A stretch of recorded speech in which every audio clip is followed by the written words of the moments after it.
Good morning. This is Eureka John with Eureka Street Crypto Hub, broadcasting live on May 2nd, 2021 from Leander, Texas. And it is 6:51 in the morning. I actually just finished recording my Komodo video for the third time.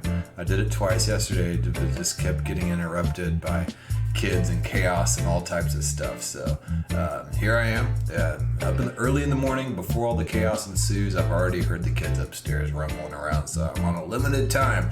Might have to cut this short again this morning, but I've already gotten that Komodo video out, and you can take a look. It's like over an hour long, so it's pretty long. That's it right there. It's the cover page.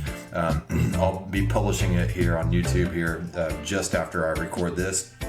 I wanted to get in a daily morning show video as well, just to kind of go over the prices and take a look at a couple things. So let's take a quick look at CoinGecko and see what's up. Again, this is my video blog. I'm not a professional anything or financial advisor and any of that crap. I'm not a teacher. I'm just documenting my progress and learning about the crypto space. So I appreciate all you guys' feedback. It's really valuable to me. And so yeah, I do this every morning. Bitcoin's at 56,688. Ethereum, I don't think it touched 3,000 yesterday. So let me see here. Let's see here. Did it get 3,000? No, got 29. Let's see here. All-time high 2961.56 yesterday. So it didn't quite hit 3,000. I was really looking for that 3,000 mark, but I think it's going to get there by the end of this upcoming week here. So yeah, Ethereum's on its way. I don't do price prediction or TA or anything like that, but I can pretty much say Ethereum's going to get there. It's just kind of a no-brainer. Yesterday we kind of had a green day. Today Sundays are always just kind of like I guess it's a chill day. Not a whole lot of market activity usually happens on a Sunday. There have been some exceptions, so yeah. But I will be surprised if I see Ethereum hit 3,000 today, honestly. So yeah, that's just saying. Then we have Binance at 617.16, XRP at $1.57, up 49.1% in the past 7 days. So it's really good. Tether being a Tether, just a stable coin. Dogecoin, 37 cents, up 40.4% in the past 7 days. So again, that's ripping. Cardano's doing good at $1.32. Polkadot, 36.65. Uniswap, $40.70. Bitcoin Cash, 979.64. Litecoin, 271.04. I just, on this Komodo video, I did notice that Komodo is now using Litecoin instead of Bitcoin for its delayed proof of work mechanism. And I wonder if this is going to affect the price and the utilization of Litecoin at all. It might increase the traffic of Litecoin, so who knows? This could be a positive for Litecoin that Komodo will be using Litecoin as its delayed proof of work mechanism for its extra security. So yeah, we'll see how that goes. All right, so Chainlink is at 39.61. Up 26.7. It got up to like $41 yesterday, and then now it's back down at 39.61. I think Chainlink's going to be going on a tear soon with all these new stuff coming out in the Chainlink white paper 2.0. Staking is going to be available. Mixicals, which is a security mechanism, and several other things are happening on the Chainlink Oracle chain that will be a reason for it to be going up. So a lot of projects are right and left are adopting Chainlink for its Oracle solutions. And then down here at Theta Network, I'm constantly keeping track of that. Right now we're kind of at an interim period before June 30th, whenever Chainlink 3.0 comes out. So it's going to be building steam. It hasn't dropped too much. It's actually doing very well at $11 even right now. So I'm pretty stoked about Theta Network. I'm always stoked about Theta Network. I'm very bullish. My top 4 holds are Theta, Chainlink, Bitcoin, and Ethereum. And then I have a bunch of others as well. You can take a quick look at my portfolio here. I need to add ARC Network to that because I do have ARC token, and I'm about to have Komodo as well as soon as I can figure out their atomic DEX.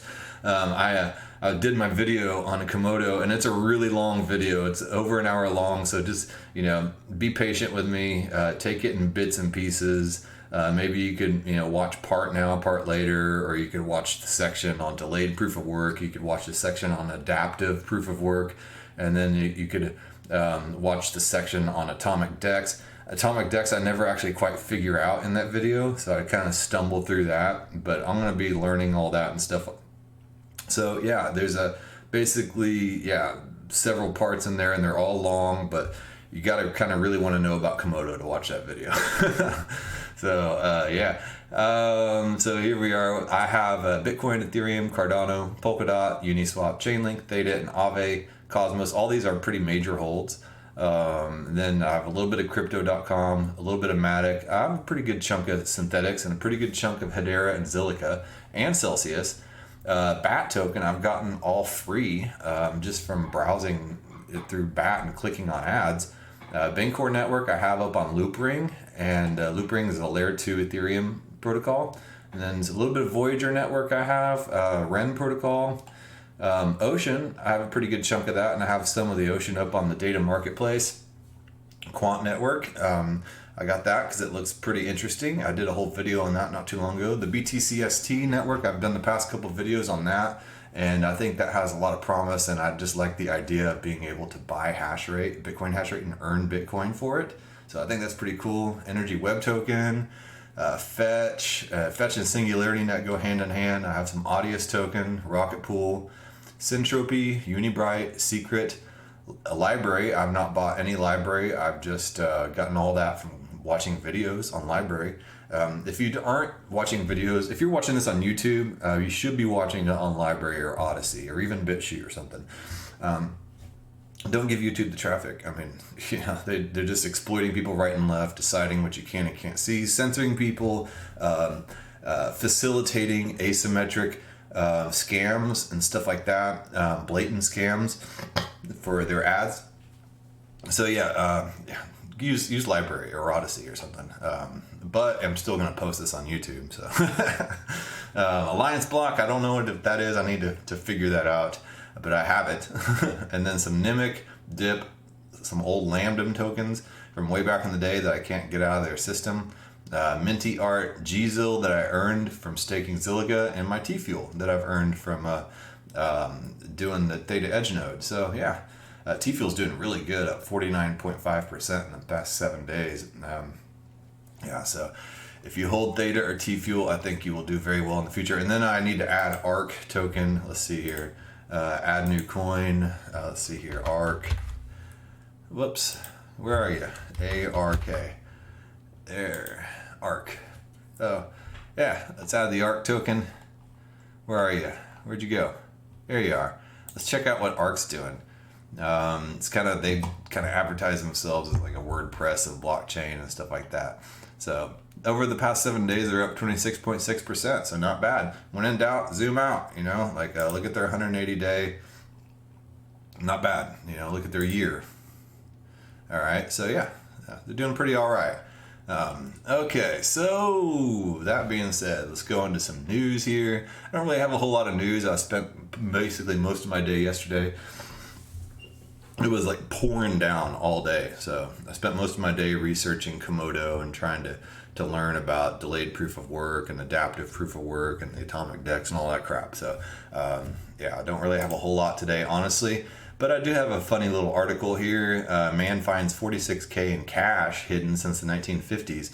Purchasing power back then equals to 420K. Inflation destroys savings. 90% of the value is stolen by the government printer. And here's the article on that. Treasure hunter finds 46,000 in cash box beneath floorboards of Massachusetts family home after decades of rumor. Keith Will, self-described treasure hunter and metal detectorist, has a motto: if you lost something, I find it. And that's exactly what he did for one woman in western Massachusetts who called him about trying to locate a cash box potentially missing beneath the floorboards of the attic in her family home.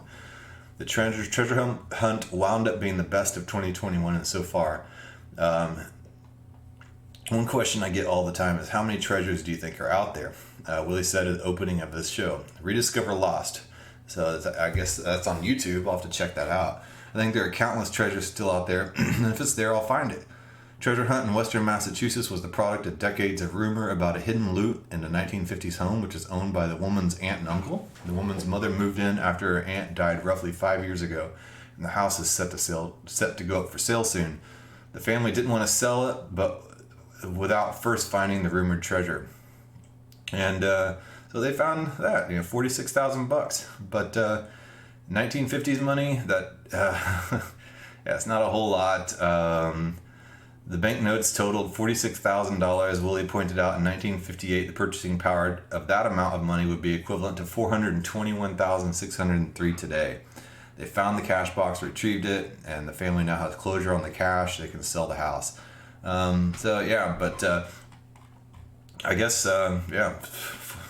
it's not the best store of value as those paper bills, as that this article demonstrates, which is why we have things like gold and Bitcoin now. Our cash is trash, so that's that. And then I found this article here. This is from December 29th, 2020. 15 Ethereum predictions from a crypto oracle. Let's see here. Let me pull this up. Okay. So, Yahoo Finance. It's pretty mainstream. So every year since 2016, this is Andrew Keys. Okay, I've made a prediction about what the next year will bring for the industry. If you pay attention to the incremental changes that occurs year after year, you realize everything is connected and you can foresee some exciting outcomes. 2021 will undoubtedly be a year for blockchain and crypto to take center stage economically, politically, and socially. Here's what I see coming. In 2021, the world started to understand the intrinsic value of Bitcoin as digital gold. In 2021, we'll witness the same understanding of Ethereum as digital oil. I think that's pretty true. Let's see here. In the next year, Ethereum will solidify its place as the future substrate of the global digital economy. All the institutions are dumping into Ethereum. Athletes are taking payment in Ethereum and Bitcoin. And it's running DeFi. DeFi went through its spike, and then now it's settled down. But then now we're having another surge of DeFi, and especially with Ethereum 2.0 coming out, it's going to successfully occur. It's already started. Once they bring out sharding and rollups and all that stuff, the transaction speeds are going to completely, drastically improve this scalability. And so it's going to be pretty incredible, I think so. Bitcoin will reach 50,000, that happened. Ether will reach 2K, that happened, and it's almost about to hit 3K. Total DeFi locked will exceed 150 billion, and 2021 will be the year of DeFi cross-chain bridges. It is no secret that interoperability is starting to become a major force in all blockchain 3.0 platforms. Now, what do I mean by blockchain 3.0? There's blockchain 1.0, which is Bitcoin, and that laid down the foundation and the establishment. It laid down the framework for transactions to happen and the whole paradigm shift. Ethereum came along. That's blockchain 2.0, added smart contract capability to be able to automate contracts. Bitcoin does not have that. Bitcoin and Ethereum don't play well together. There have been many attempts to try to combine Bitcoin and Ethereum through wrapped tokens, and to be able to allow DeFi capability to happen with Bitcoin. It's pretty successful, fairly successful. There's other projects like Blockstacks that are trying to integrate a layer 2 solution on top of Bitcoin in order to allow DeFi and smart contracts. And that's a solution as well. But blockchain 3.0, like Arc blockchain, Komodo blockchain, Cosmos, they're all thinking about interoperability and quant network. These are all things of ways to make different blockchains work together and play well together. So that is a major thing here going on. And let's see here. What got me on this? Cross-chain bridges. So it's undeniable that Ethereum is home to the majority of decentralized finance activity, but other networks will enter this space in a more material way, putting other native tokens to work in Ethereum's DeFi ecosystem. With the various tokenized Bitcoin options, TBTC, REN, and WTPC growing in popularity, we will see Bitcoin's $430 billion market cap collateralized in DeFi. This will grow the total value locked in DeFi exponentially.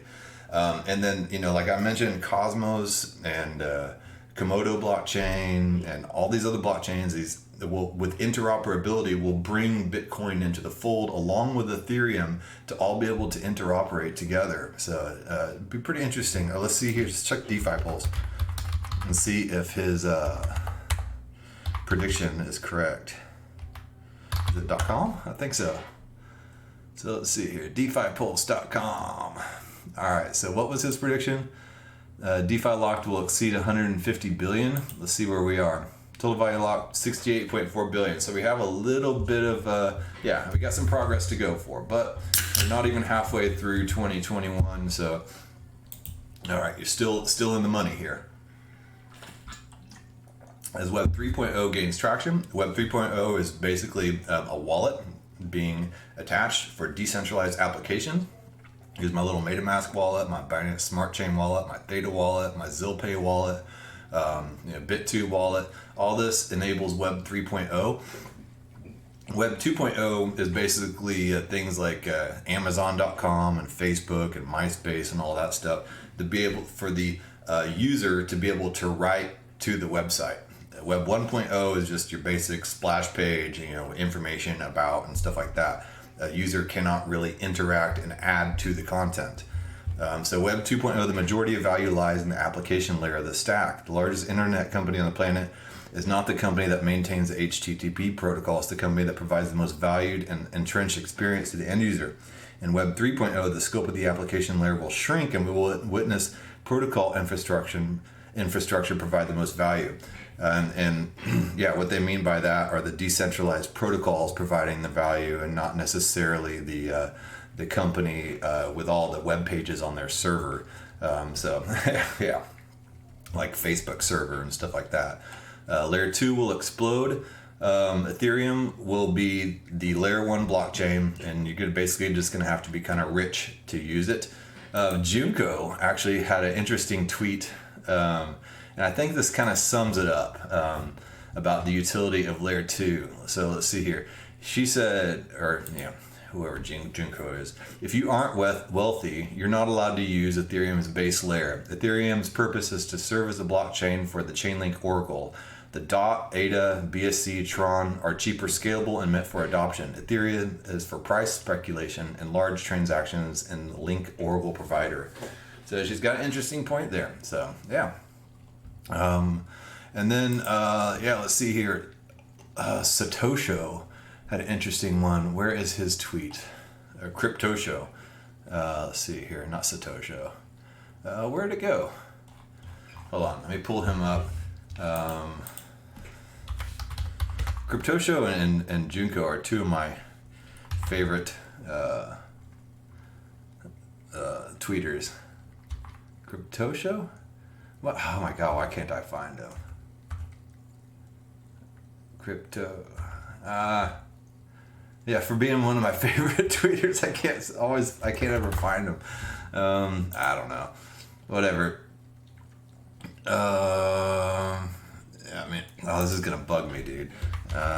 Crypto show. Where are you? Oh my god. Cryptoshi? I don't know, man. All right, whatever. All right, so anyway, never mind. Forget that. All right, let's go back to this article.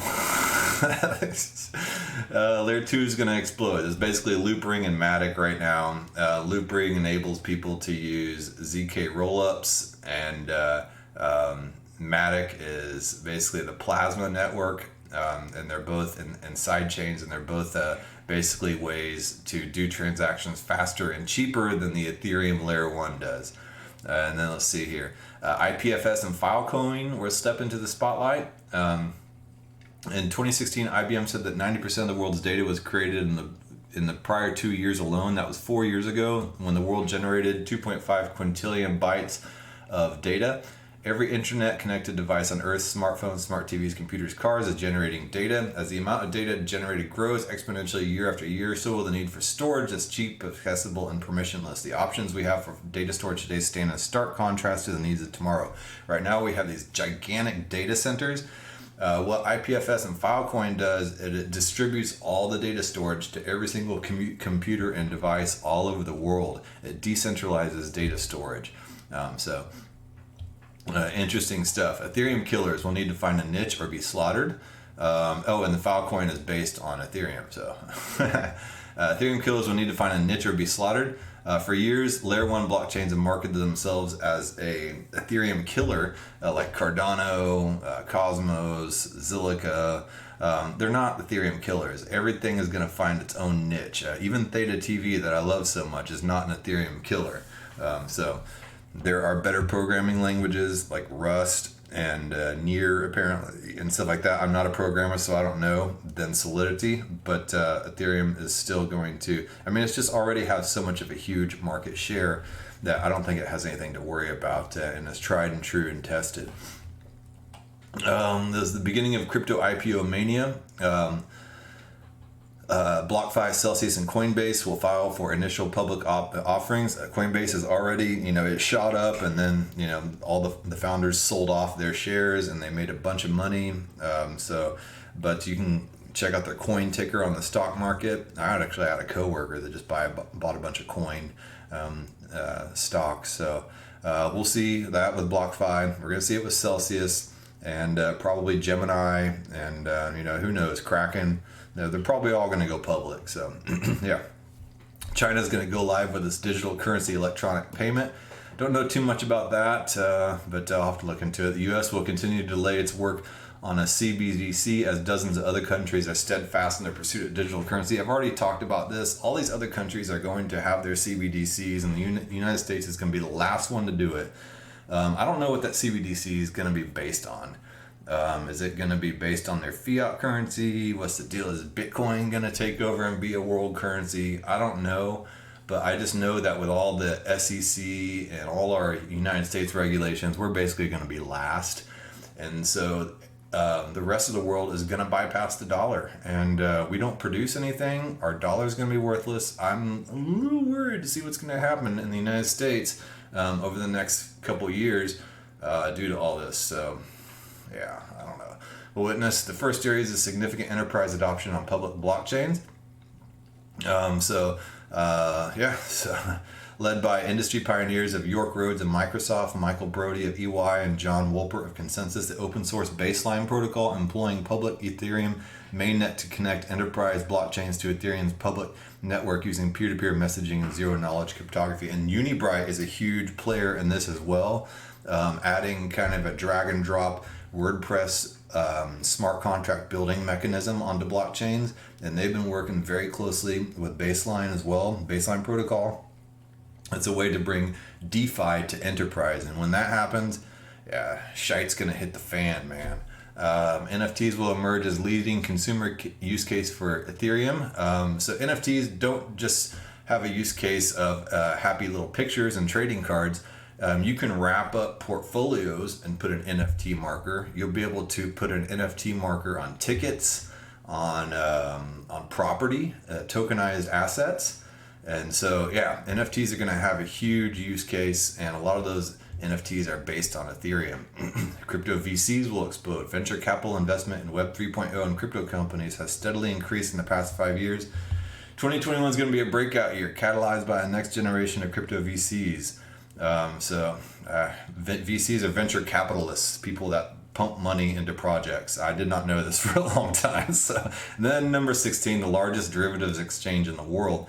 In February 2021, the Chicago Mercantile Exchange, the CME, the largest derivatives exchange in the world, will launch Ethereum futures, and it did, making Ethereum the second Community Futures Trading Commission registered crypto commodity.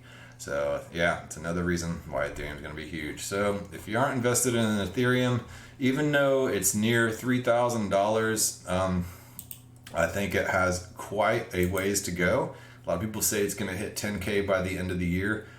We'll see about it. I at least think it's going to hit 5,000. I tend to be a little more conservative in my estimates. And then again, like I said, I don't ever do TA or price prediction. It's just not my shtick. Anyway, that being said, I think my voice is just about to go hoarse and lose itself, so I'm going to call it a day. And done a lot of work today. Did a lot of work yesterday on this Komodo video. Give it a gander. It's a long-ass video, so I understand if you don't want to watch it, but whatever. All right, well, I will talk to you guys tomorrow. Bye.